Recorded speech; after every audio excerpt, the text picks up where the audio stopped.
Welcome to the How of Business with your host, Henry Lopez, the podcast that helps you start, run, and grow your small business. And now, here is your host. Welcome to this episode of the How of Business. This is Henry Lopez, and my return guest is Claudia St. Claudia, welcome back to the show.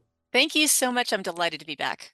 Absolutely. You know, most small business owners, including myself, I want to talk about the specific topic of at-will employment. And it means typically that you can hire and fire anyone at any time, but there's lots of misunderstandings. And it's one of, as I've observed, and Claudia will share her experiences as well, one of potentially the fastest way we can end up in a costly dispute or maybe even a lawsuit. Claudia joins me today, and she is the founder of the Workplace Advisors. I'll tell you a little bit more about her and her background. But before we get started, you can find everything about the How of Business, including the resources, links that we mentioned today, and to find out more about my one-on-one and group coaching programs, just visit thehowofbusiness.com. Also, to invite you to consider supporting this podcast and joining the How of Business community on Patreon and subscribe wherever you might be listening, so you don't miss any new episodes. So let me tell you a little bit more about Claudia. Claudia St.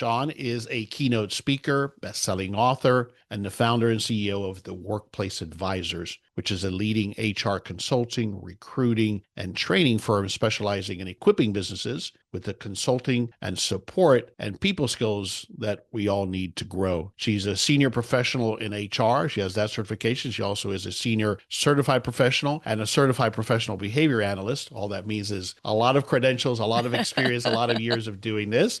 And so she uses all of that to empower organizations with, as she calls it, evidence-based insights. I like that, very practical. That's what we're about here at the How of Business, so that you can navigate the ever-evolving landscape of talent acquisition, engagement. We were just chatting before we started recording how important retention is. And today we'll focus on specifically this one area of compliance, this broad topic of HR compliance, of what is at-will employment and how do I make sure that I do it the right way. So she's known as the Workplace Advisor, and so she helps organizations zoom out, shift their mindset, and build businesses that lead their industry. She lives outside of Syracuse, New York, in a small town. What is it called? Jamesville.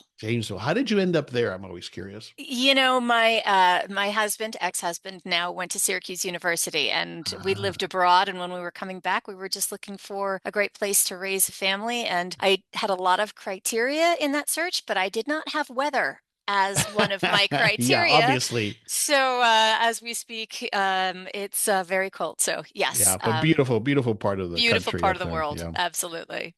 All right. So with all of that, Claudia St. welcome back to the show. I say welcome back because she was previously on our show back last year on episode 549, where we had a broad discussion about HR as well as her background. So if you're interested in more of that and learning more about HR, listen to episode 549. I also want to mention, and we'll touch on it later, Claudia and I've known Claudia for quite some time because you were involved with us when we had the car wash business, David McGinn and I. Yes. You do a lot of work with car wash operators. That's Yes. not the only industry you serve, but a lot of work there. And you are now one of my trusted service partners for HR compliance services. And we'll talk more about that, as specifically the program you offer, which is the HR support plan, which many of my clients have signed up for. So that's who Claudia is. Let's get into it. At-will employment. Let's start. First of all, I want to start with the legal disclaimer. Sure. Of course, neither Claudia and I are attorneys. I don't think you're an attorney. I am not an attorney. Amongst Nope. all those designations. Not that one. But even if we were, we're not your attorney. So be sure that you understand that what we're sharing here are general guidance, and that you should always consult with your HR professional or attorney on anything that's a legal matter, especially what we're going to talk about here with terminating employees and all of those kind of things. This whole topic of at-will employment is a legal concern as well. So I want to make sure everybody's clear on that. We're not trying to provide legal advice for anyone here.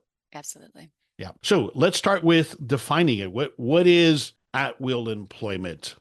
At-will employment is one of those common laws that date back from ages and ages ago. It's not actually a law. It's not written in law anywhere. It's actually been developed through case law over the years. But essentially what it states is that an employee may quit for any reason, and an employer may terminate employment for an individual for any reason. It's a very broad sort of doctrine, but what I think a lot of businesses don't understand is that there are many, many ways that they cannot fire somebody for any reason. So I think a lot of employers think they can do whatever they want when firing or terminating an employee, and unfortunately that usually catches them up, because wrongful terminations can definitely lead to very expensive lawsuits, as you know. And one of the challenges that a lot of our clients, well, all businesses face, is that you can be correct in your hiring and firing decisions and still face a lawsuit and still win and spend a lot of money in the process. So avoiding any of the gray area is always time well spent. Absolutely, absolutely. And not to mention that it's best practice, right? It's the Of way you course, would want to run your business, I think. of course. According to my research, there's just one state, Montana, that is not a quote unquote at will employment state. Is that correct? It is correct. However, they do have their own statutes and laws on the books that act in very similar ways. So I see. it doesn't have it's not as though you cannot hire or fire at will. They just have a very different definition of it. That's important if you're operating in that state to be very familiar with that. At this level in discussion and defining it, the way that I look at it as well is we'll get into, where you still run into trouble or the Sure. things you have to look at. In other words, we can say you can fire anybody for any reason. I'm looking at it now from the employer perspective, obviously. Mhm. So we'll get to the qualifications there, but it is the opposite of if I have any kind of an employment contract with an employee. In other words, at will generally means there's no obligation beyond what, the employment I'm providing you today, if you will, up to the point in time that I decide to dismiss you or you decide to quit. There's no other guarantees of employment. There's no other agreements to compensation beyond what I've been paying you through that day or anything else that might be maybe in a comp plan or something like that, right? Yeah, so typically, unless you're part of a collective bargaining agreement or you have an explicit employment contract, the presumption is that you can terminate an employee for quote unquote any reason. That said, there are a lot of reasons why you cannot terminate an employee. For example, you cannot terminate them for a protected class. So for Mhm. their sex or their religion or their gender or their pregnancy status or their veteran status. So you cannot fire people for a discriminatory reason. You also cannot fire somebody for doing something legal. So, for example, if you were asking an employee to do something illegal and they declined that request and you fired them, or if they took time off to perform a legally required service like jury duty and you fire them, that would be an inappropriate termination. So, while the covenant is very broad, there are a lot of things that restrict when an employer can terminate an employee. And I'll say this, going a little bit off tangent already, I don't think we've ever had a client terminate an employee for a discriminatory reason. Mhm. But if they don't document sufficiently, or if the employee suspects that they were terminated for a discriminatory reason, it is incumbent upon the employer to prove that it wasn't a discriminatory reason, that it was a workplace related reason, that there was a purpose behind the termination. So businesses can't just willy-nilly make these decisions, because it really is whether the employee agrees with that, whether the employee feels that they were terminated for a discriminatory reason, or the number one reason why of the Department of Labor lawsuits is retaliation.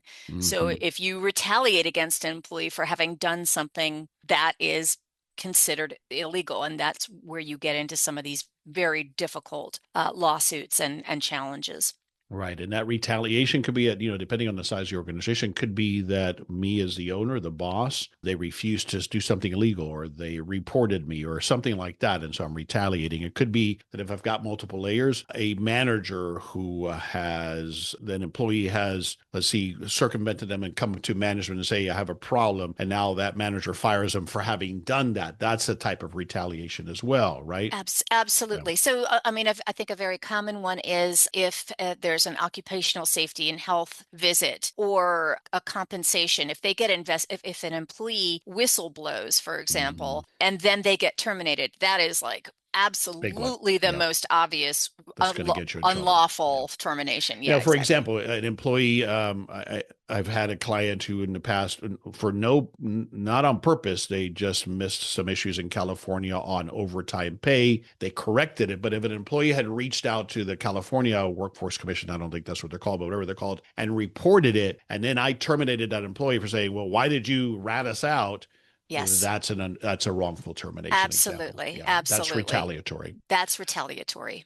And it doesn't even have to be that, it doesn't even have to be that, like that specific. If somebody feels that, let's say a supervisor or a manager had an untoward advance, so did something a little provocative, or maybe it came on like a sexual harassment or discriminatory claim, and then that individual was fired, that's not adjudicating whether or not that person's advance was truly sexual harassment or not. But the retaliatory firing, that's what's going to get you in trouble. I see. I see. I wanted to clarify because we do have listeners in Canada. We're talking about here U.S. law. That's what we're Correct. familiar with. That's what Yes. Claudia is an expert in. So just to clarify, it's very different in Canada. I have a couple of coaching clients in Canada. It's very different laws there. So let's just clarify that. Yes. This is Henry Lopez with a brief break from this episode to tell you about our sponsor, Box Hero. Running a business means keeping track of a lot of moving pieces, and when your inventory isn't organized, it can cost you valuable time and money. Maybe you've oversold a product that wasn't actually in stock, or you're guessing at reorder quantities because your spreadsheets are out of date. That's where Box Hero comes in. Box Hero is an inventory management solution designed specifically for small businesses. It's simple, visual, and helps you track your stock in real time across multiple locations. You can scan barcodes, check stock levels from your phone, and never worry about losing track of what you have. Box Hero makes inventory management actually manageable without the expensive price tag of enterprise software. I invite you to try Box Hero free for 30 days with no credit card required, and see for yourself why Box Hero is the simplest solution for small businesses to track, manage, and organize inventory. Just visit boxhero.io. That's boxhero.io and sign up for a free account. You can also download the Box Hero app from the App Store or Google Play to manage your inventory on the go. All right, so again, you're starting to touch on these issues that do get us in trouble. Mm-hmm. Retaliation for all of these kind of different examples. Yep. For maybe alleged or reported harassment of any sort. Mm-hmm. Protected classes. Let's just kind of go through these again, if you would, that apply absolutely. in most states, or if not all states. Well, federal law prohibits terminating somebody because of certain conditions or certain characteristics. So we term those protected classes. That basically being in one of these groups protects you from being terminated for that reason. So you cannot fire somebody because of their religion, because of their race, because of their gender, in some states because of their sexual orientation, because of their military status, because of their pregnancy or their disability or their health status. Mm-hmm. Those are all conditions that you cannot fire somebody because of those things. And what I will say is that that's federal law. Many states go much farther than that. So in certain states, California is probably the most quote unquote notorious, but there are much higher levels of protection. So somebody who is in collective bargaining, or somebody who's trying to bring in a union and they're terminated, that would be considered wrongful termination. So those protections are basically specifying if you're part of this group and this group is protected under federal law, you cannot terminate them because they are a part of that group. Yeah. So as you stated, I've found as well that I think that everybody that I've known, everybody I've coached, and most of us as employers, it's not that we're looking to do that purposely. Oh, I found out you, Claudia, are in one of these groups. I don't like that. I'm going to fire you. That's not usually what happens, Not right? Usually. No. I see two scenarios. One that's not as common, which is the group, or it's been rumored that you are in one of these categories. People don't like it. I'm going to fire you. That would not work, right? That's Correct. Retaliatory. That's a problem. Correct. That's obvious. Correct. More common it is, Claudia, your performance has been bad. I'm firing you for that reason. Happens you're in one of these categories. You might argue it was because of that. Exactly. So what I find with our clients, by and large, they end up terminating somebody because of a workplace related issue, or they're just not getting along with the team. They're not performing up to expectations. There's some dissatisfaction with their performance at work, and that's causing the termination. But the person who's in that protected class may think it's because of their protected class status. This gets to the obligation that employers have to really be very clear about making their terminations about a very specific workplace performance.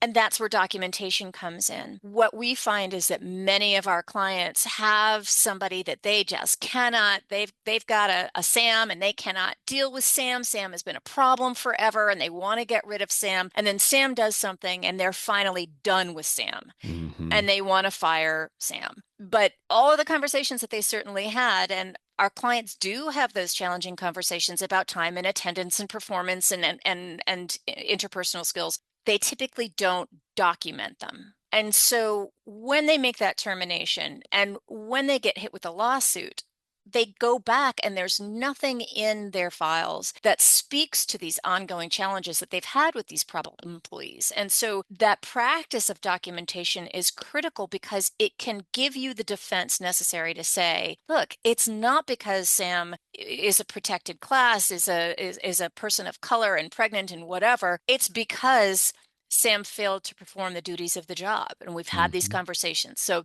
that's the critical thing about documentation. It's just our clients are doing the hard work. Your clients are doing the hard work. They're having the conversations. They're managing their performance on an ongoing basis. But when they don't document it, it's as if it didn't happen. And that's the challenge. That's one of those things. If I could wave a magic wand, the one thing I would wave is to have employers just make a note of when they have these challenging conversations so that they can have that reference when and if need to be, they have to call on it. This is such a, I really want to explore this because this is at the heart of it, I think, Claudia, is where business owners get themselves in trouble. I would say that 9 times out of 10, when I'm working with clients and there is an employee performance issue, and I ask, well, have you written them up? Have you documented that? No, we just had a conversation. And I cannot emphasize enough how important it is to have a process to documenting performance issues. Absolutely. And that's one of the things that Paige always asks when they're, we need help firing this person. Well, what do you have in their file?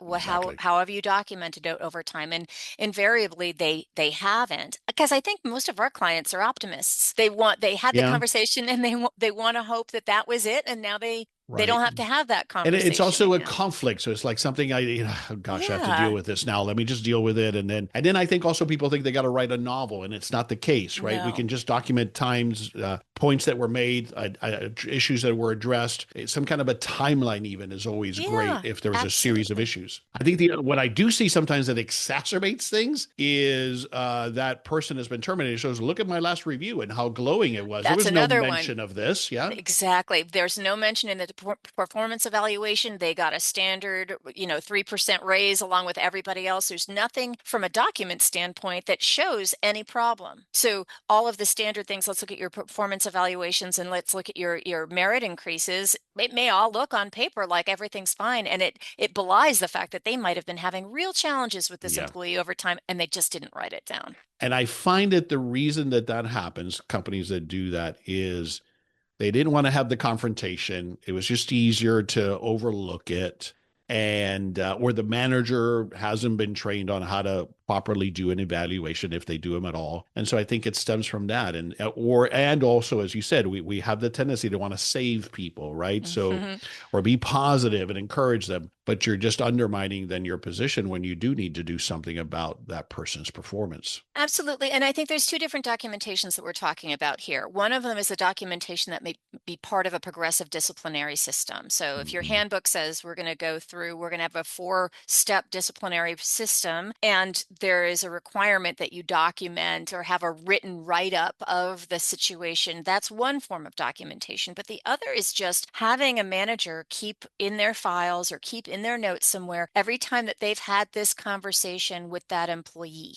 So just keeping note of it. It doesn't require that the employee sign off on it. It doesn't Right. require that the employee even knows that it's being written down, but Mhm. it's there for your record so that you can call on it and say, we had a conversation on January 14th. We had a conversation on September 11th. All of these so that you have the track record in your notes to be able to draw on if necessary. Yeah, and again, it doesn't. If it's a formal document or form, fantastic. It could be an email that I've sent you on this topic that documents. Here's the performance issue. Here's what Absolutely. we want you to do to improve it. Here's by when, or just even the documents and addresses. Keep that in file as well as, I Absolutely. mean, especially because it's got a date and time stamp as to when we had that conversation, right? Yeah. And I think for your clients, when they're developing some new supervisors and new managers, getting in the habit, a lot of these are just good housekeeping practices as Agreed. a supervisor or manager to do that just so that it doesn't become burdensome. It doesn't become like a big deal. It's just we had this conversation and here's what the conversation was about. I'm going to have a couple of downloads on the show notes page for this episode. One is a performance review form that all of you listening, can download and take and modify, as well as a performance issue form Yes. that you can use. And it's a quick little one-page form that'll help you with documenting this, because I think that is That's so great. key. Yeah. Yep.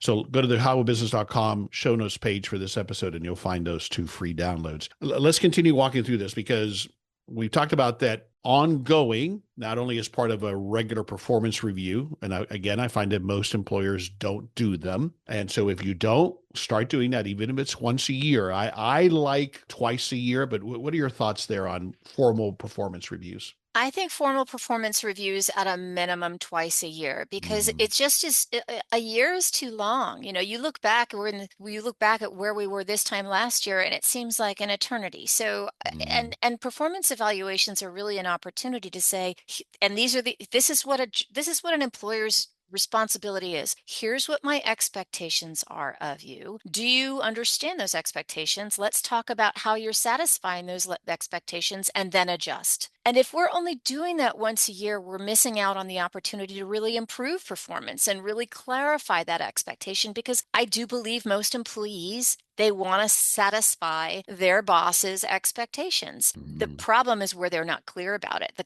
problem is when they don't know if they are or if they aren't, and then they're blindsided by some negative feedback, or that's when you also get into challenges, because Mhm. you might lose an employee for that reason, and they might feel like they're being bullied or something of that sort. So more frequently, if possible, I would definitely recommend. So you've got that in place, or institute that. And then when you do have a performance, I think you need to have some kind of a policy. Now, if you don't have one, it doesn't mean that you're in trouble. But here's the policy. And the way I've always kind of applied it very generally, if it's something that is coachable or fixable, in other words, not egregious, Mhm. not necessarily at the level of a fireable offense, then usually in my companies, I've had a verbal warning. Mhm. Nonetheless, to your point, as the manager or the owner, I make a note of that and document that internally. Yes. If it's the second time where it continues, then usually we go to a written notice. That's a form that we fill out that specifies what happened, what the correction needs to be, and by when. And then we ask the employee to acknowledge that. Again, Mhm. if they do or don't, doesn't document what we discussed, Correct. right? But it could be that it's something that's so egregious it requires a termination. In that case, then what I've done before, Claudia, and I could get your thoughts, is immediately I ask either my manager or myself, let's create a timeline of events here. Hmm. What Yes. happened? What are your thoughts there and feedback on that? I think it's great. It's a great business practice to have a progressive discipline process, which is what you've just described. It sets the expectation for the employee of what to expect, and it also sets the expectation of consistency across all of your managers if you have a business that has layers or levels of management. I want to throw one caution out there, and that is we talked about employment at will, but employers can, by mistake, get into an expectation of employment at will if in their handbook it says, we will follow this progressive discipline Hmm. system. And then all of a sudden you're not. You You don't, want to yeah. make sure that you have in there that management at any point in time can terminate at any moment for reasons. Now, the other thing is a lot of offer letters, a lot of handbooks say that they will terminate for cause. So if your progressive discipline system says you can terminate for cause, that's not at will. Hmm. You've actually restricted yourself by saying for cause, because what is cause? Cause is actually pretty clearly defined in law, which is theft or some violence or something that's really egregious. And it might not just be they have a terrible disposition, or that they're Right. just not performing well. Right. So Or they're not a fit for the position or they're something. not Yeah. a fit for the position. So I do like it when employers have a progressive discipline system, because it does set that expectation. It creates some consistency and expectation. But they also should not relinquish their right to terminate somebody at will for any reason that does not violate law. Okay, so two things you've touched on that bring us back to the beginning of the whole of the cycle, which is hiring somebody. Mm-hmm. I have gotten into the habit and recommend to my clients that on those offer letters, if they do issue an offer letter, which you don't have to, usually we do so for more, higher level positions, Yep. assistant managers and above, that you specifically say that this is, at will employment. So I specifically use that language. Is that what you Yes. recommend? Yeah. Absolutely. So in any offer letter, it should say employment is at will. In your handbook, it should reiterate that employment is at will. It should say that nothing in this policy or nothing in this progressive discipline process, or wherever it's showing up, nothing is precluding at will employment. We retain the right for employment at will. And none of these policies and none of these practices are designed to violate law. So you want to be clear that we're not relinquishing at will and we're not violating the law. Yeah, great clarification, especially on the employee manual, right? Because the last thing we want is, okay, I created the employee manual because it was told us what we needed, and now it's created a semblance of a contract, an employment contract was the last thing I wanted. I think I remember back when we did an employment manual for one of the car washes, I think we hired you to review it, Yes. if I'm not forgetting that. Yes. And I think, I go back and forth with my team on this. There is an argument that having no employee handbook can be better than having the wrong employee Exactly. handbook, Yeah, because exactly. I had a client who had their handbook specified that they would offer FMLA leave, so paid leave or unpaid leave for 12 weeks. But they were such a small company. They Mm, didn't need to offer FMLA. They weren't required to, but they had it in their handbook, and so they had to comply with it. So you want to make sure that the handbook is tailored to your size. There are laws that kick in when you have more employees. You want it tailored to your geographic area. If you have a handbook that's made in California and you live in South Dakota, that probably is unnecessary. You're yeah. obligating yourself to things that you shouldn't do. And you want to make sure that it doesn't inadvertently, if you download it off the internet, you want to make sure that it doesn't inadvertently catch you on things like this. Like there's an implicit violation of employment at will in this policy. So making sure that you have the right handbook tailored for you is critical. Yeah. I mean, if you're in New York City, you have city laws that come So into play. many. So Yeah, absolutely. we've kind of walked through it from the things you got to think about as it relates to will employment in hiring, from the offer letter to then the manuals that ideally you have them acknowledge that received, like the employee manual, ongoing performance evaluations, and being honest in those so that you don't end up then having to defend why you said everything was great just a month ago and now you've terminated them, and documenting as best as possible those performance issues and what led up to the termination. Yeah. The other thing I will add is that oftentimes our clients, because they don't want to be confrontational, say, we're letting you go because we're shifting in a different direction. We're Mm-hmm. letting you go because we're taking a different approach. They're not explicit about why they're terminating the employee. And when they are not honest about that, or when they want to avoid any conflict, so they just give them a wishy-washy answer, it's in that space that employees can start telling themselves stories about why they were fired, and they were fired illegally because the answer that they gave was not specific. And so being honest about why you're terminating, because chances are you're not terminating for an illegal reason, you're terminating for a legitimate business reason. Being honest about that is so important. Okay, this is worth exploring here because I have taken the approach of when I terminate someone, and I usually put it in writing, I try to keep it short and to the point, but I Yes. do specify that it is for performance issues, and I think Yes. that's what you're speaking to. That's what I'm speaking You're not to. saying I've got to get into, the whole detail. We've discussed that. I'm terminating you. This isn't a discussion, but I should not say we just no longer have a position available. Correct. If that's not true. If that's not true, because chances are, if you're terminating that employee and then you turn around and hire somebody, let's say somebody who's young, or let's say somebody who's a different, protected Ethnic class, background, what a protected class. yeah, exactly. They're going to be able to say, look, it wasn't because they were eliminating the position. This position's still there, and now Steve's in it. So that undermines as well. And again, I think most businesses, short and sweet, absolutely. My son just had to fire his very first employee Oh, 2 weeks wow. ago. And that was really, he did such a great job, but the employee kept fighting back. And, no, I didn't say that. And then they got into this because he wanted to prove that he was right. And that was a mistake. I said, you don't need to explain yourself. If you're firing them because of their time and their attendance, leave it at that. That's That's the right. reason. That's it. So, That's it. And at that point, once you've made that decision, it isn't a discussion. You're just sharing correct. the facts with them as to why you are terminating them. Yes, don't let them try to litigate it. That's not going to get you Exactly. anywhere. All right. Well, let's talk about that and then we'll start to wrap it up. If it does get to that point where somebody files a complaint or a lawsuit or whatever, what's the first thing I should do as a business owner?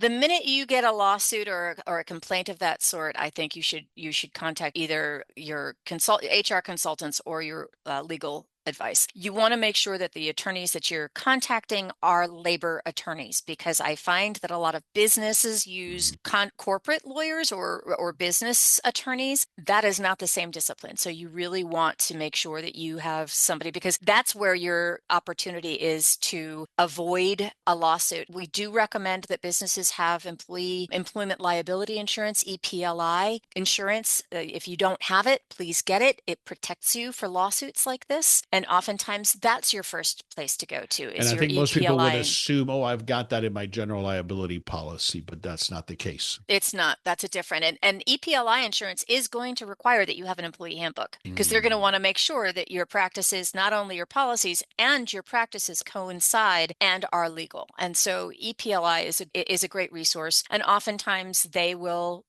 settle these lawsuits on behalf of their clients, just to avoid litigation, even if the employer was right all day long. They just write a check and be done with it, which I can tell you frustrates our clients I know greatly. but that's, that applies, I think, just broadly to any litigation. And Yeah. it's something that took me, I still am learning it, but because that principle kicks in, well, my goodly, we're right. But it's I'm like, right. Yeah, this is you not got to look at how fair. much it's going to cost, right? In Yeah. the car wash industries, damages, for example. It's like, Damages. okay, you can Yes. go fight that all you want, but is that really where you want to be directing your energy and spending money on legal costs? Yeah. It's sometimes it's okay not to be right. Yes. Yes.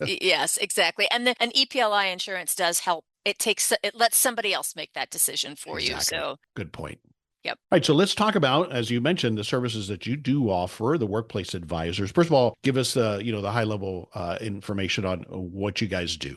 Sure. So we're a national HR consulting firm. We work with small to mid-sized businesses. Typically, our clients, whoever's doing HR, is not an HR person. They may be the owner themselves. It may be their accounting person. So we provide the HR resources they need to be compliant and to have a safe and productive workplace. One of our core programs is our HR support plan that you mentioned. This is $189 a month. And for that, we essentially are your HR backstop person. So we develop policies, procedures, we do your employee handbooks, we update them, we maintain them. We also provide unlimited consulting. So I have this situation. What do I do about this employee situation just happened? Or there's a new law that just came out. How do I comply with it? Or, we've got people arguing politics at work. How do I handle this situation? So unlimited support in that regard. And we also do regulatory and compliance tracking. So if you're in one location, or if you're in a bunch of locations, you have to comply with all of the workplace requirements of each of those states, or in some instances like New York City,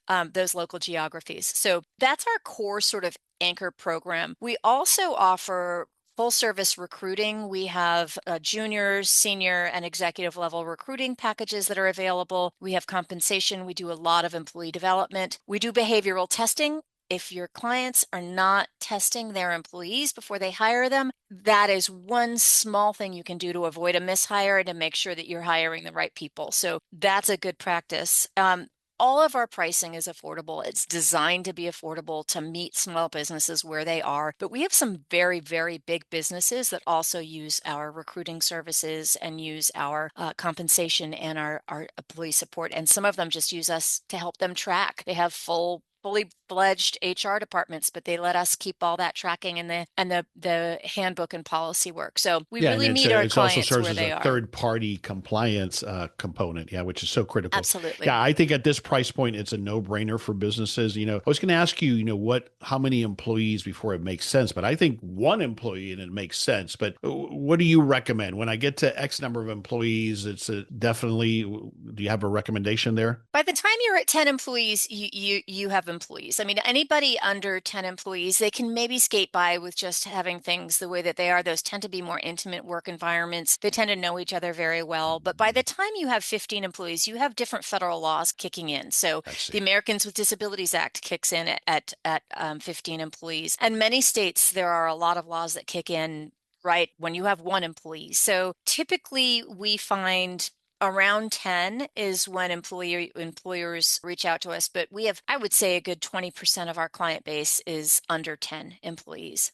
Perfect. And the reason why that is because whoever's doing HR is not an HR Not person. HR They professional, yeah. they're the owner, right? Or they're somebody who's intimate in the business, but HR is not their core competency. So Yeah, and what or I find backs as a up. small business is that you really got to get to quite a level before that's a pillar that you bring in a professional for, right? Yes. Yeah. I mean, it's expensive. It's expensive. So you might have an administrator or somebody who does that and does the financials, and they also Yep. do HR. And so Yes. they desperately need that support on these compliance issues in particular. Absolutely. Absolutely. Yep. We don't do payroll and we don't do benefits, but a lot of folks get HR through their payroll, but we are a much more robust offering than what the ADPs and paychecks offer. So Agreed. I Agreed. might get a phone call from them, but Yeah. that's No, okay. I mean, I have customers that have those payroll services, and it's better than nothing, but it's not at the level that we're talking about here. And Yeah. if you mention when you contact Claudia and her team, I'll have a link to it in the show notes page, the Workplace Advisors. If you mention the How of Business, you get your first month free on this Yes. HR support plan. Yeah. Absolutely.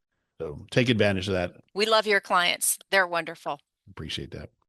All right. We'll start to wrap it up here. Before we get there, I'm always looking for a book recommendation. Is there a book that you've read recently or that you would recommend? Yeah, you know what? I just read the Happiness Advantage by Sean Acker, Achor, and it's a wonderful read, and it's a very clear book about how mindset can shift how productive and successful we are. That oftentimes our limitations to thriving and succeeding are our own internal mindsets. And so it's a lovely book about how practical ways to shift mindset in order to be successful. So it's a lovely book, and I recommend it to everybody.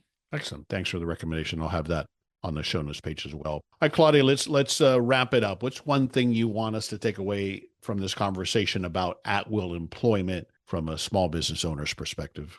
I think the most important thing is that clients don't intend to make mistakes or don't intend to discriminate and don't even know that they are, but recognizing that these are not choices that employers get to make. An employer has to follow regulatory requirements around protected class. And if the employee is being terminated and they think they're being discriminated against, that's when a lawsuit happens. And what I always say is if an employee sees it coming, if an employee is surprised, they're going to sue you. If an Hmm. employee sees that they are struggling and that this is not working out well and that they see the writing on the wall, you typically have very few problems with people like that Yeah, because yeah. you've done the work to communicate with them all Often I along. find sometimes they'll leave on their own because they know Yeah, what's coming. They understand that they're not a fit and they've been told why. absolutely. Absolutely. Yep. Yeah, I think that's the huge takeaway. Again, to your point, it's one of the, and this is why you got to get help on this, right? It's just like you're not going to go prepare your own taxes or try to identify where you might have tax opportunities. Similarly, here, to try to do this yourself, this is not our core competency, Yeah. Yeah. but it can be an area that can get us in a lot of trouble Yep. and Abs- very easily avoided because we're not doing it on purpose, to your point. It's just exactly. that we're not doing it the right way, and then that can potentially get us in trouble. And one of the things, Henry, that I love, a lot of our clients reach out to us just to practice, just to get the words. What should I say? What can I say? What shouldn't I say? And we practice with them. And so many calls are just, I need to fire this person. How do I do it? Mhm. Can you coach us on how to have this Yeah. critical conversation? So I absolutely agree. Excellent. tell us where to go to learn more about the Workplace Advisors. Come visit us at www.theworkplaceadvisors.com, and you'll see all of the services that we provide. And if you go www.theworkplaceadvisors.com/services, you can see all the information about our HR support plan and all the other services that you provide. And if you sign up for the HR support plan, there's an indicated field where you can say, I found you through the How of Business, and you'll get that first month off. So get that free month. Please come and check us out. Absolutely. Well worth it. And it's my recommendation. Again, Claudia and the Workplace Advisors are my trusted service partner for HR compliance and all the HR services that she mentioned. I'll have a link to it as well in case you're somewhere where you can't write it down on the show notes page for this episode at thehowofbusiness.com. Claudia, thanks again for coming back on the show. We're going to have you on as we chatted before started recording. I want to start having you come back on these different deeper dive on compliance topics. But thanks for taking the time, sharing your information, and being with me today. Thank you so much for having me. It was an absolute delight, as always. Thank you. This is Henry Lopez, and thanks for joining us for this episode of The How of Business. My guest today again, Claudia St. John. I release new episodes just about every Monday morning. You can find the show anywhere you listen to podcasts, including the YouTube channel, the How of Business YouTube channel, and of course our website, thehowofbusiness.com. Thanks again for listening. Thank you for listening to The How of Business. For more information about our coaching programs, online courses, show notes pages, links, and other resources, please visit thehowofbusiness.com.